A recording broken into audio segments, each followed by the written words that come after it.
Hello guys, in this video I'm going to show you how to resize images on the Photoshop application.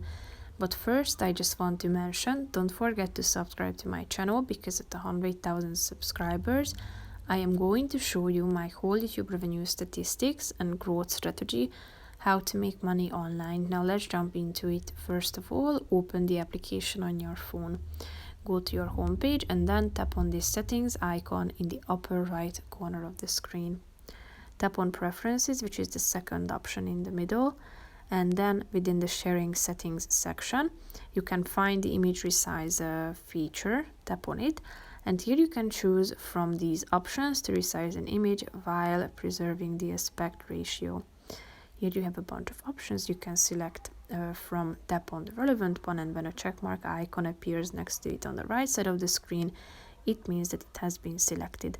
You can also customize the resize by tapping on the custom resize button and select the pixels in this slider. So that's pretty much it for this video, guys. See you in the next one. Bye bye.